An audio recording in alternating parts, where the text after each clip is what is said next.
Bonjour et bienvenue sur autoplus.fr pour découvrir ensemble le Toyota Yaris Cross. Alors vous vous souvenez certainement qu'il y a un an, Toyota nous avait dévoilé les photos officielles de ce modèle, donc un SUV urbain. Eh bien, il a fallu attendre donc 12 mois pour pouvoir le découvrir en chair et en os. On va faire le tour ensemble et voir ses particularités.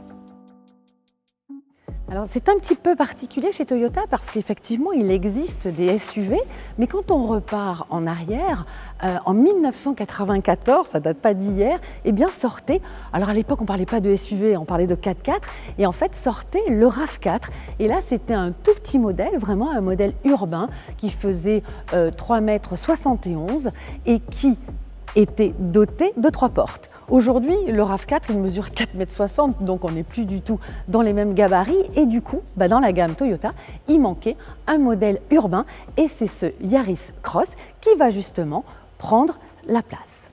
Alors, s'il adopte le nom de la citadine Yaris, mais aussi la base technique, on y reviendra plus tard. Côté look, c'est plutôt du côté du RAV4 justement qu'il va chercher ses origines. On remarque qu'il est un petit peu plus méchant justement et il a un air différent de la citadine. Et puis selon les finitions, on aura une bouille un petit peu différente. Ici c'est la finition collection avec ce côté biton, mais justement l'avant est plutôt sobre, plutôt chic, alors que justement une version de lancement qui sera la version première aura elle un côté beaucoup plus baroudeur avec un bouclier plus proéminent. Si donc sur certaines finitions la face sera un peu différente, le profil ne varie pas. On retrouve vraiment de belles protections assez costauds, notamment ici sur les passages de roues avec cette forme un peu carrée comme sur le RAV4 et puis ici sur tout le bas de caisse.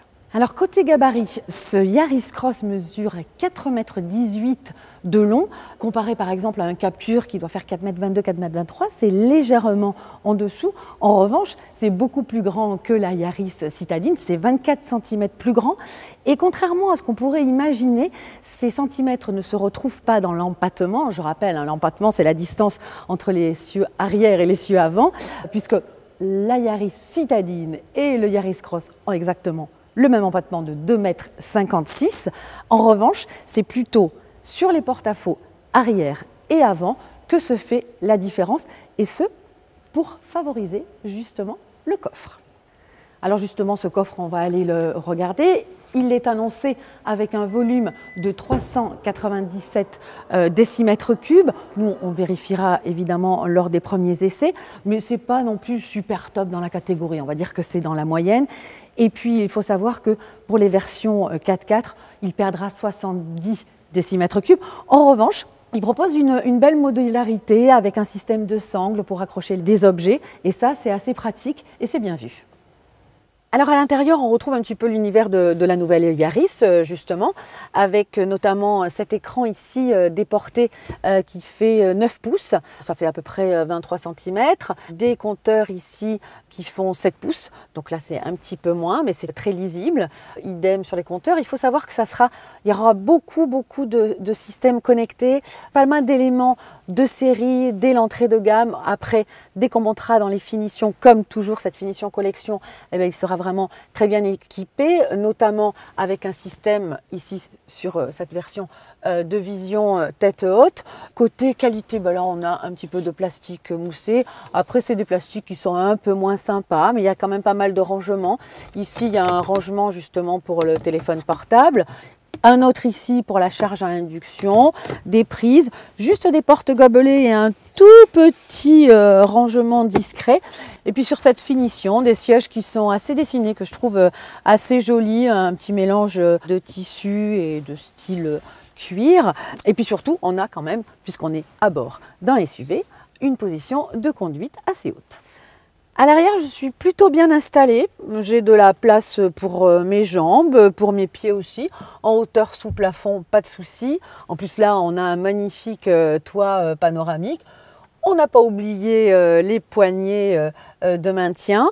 La banquette est assez confortable. Et puis, on peut aussi profiter, hop, ici, si j'y arrive, mais si je vais y arriver, hop, d'un accoudoir avec des portes gobelets et puis qui peut faire aussi trapaski. Ça, c'est un petit clin d'œil à mon collègue Stéphane Martin.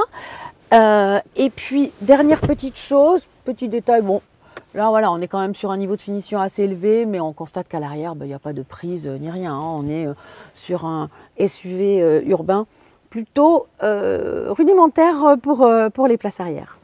Alors là, il y a un petit détail moi, qui me gêne un peu, c'est que je trouve que l'ouverture de la porte est un peu restreinte.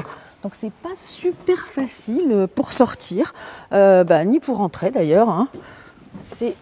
Voilà, il faut faire un petit peu de gymnastique. Côté motorisation, enfin, eh bien, le Yaris Cross, c'est un modèle hybride. Il reprend la dernière génération du système hybride Toyota qu'il y avait eu déjà sur la Yaris. Donc, il s'agit d'un 3 cylindres de 116 chevaux. Ensuite, il sera aussi proposé en version 2 et 4 roues motrices. Et puis, il faut savoir qu'une première version baptisée la première sera commercialisée dès ce début du mois d'avril sur réservation en ligne.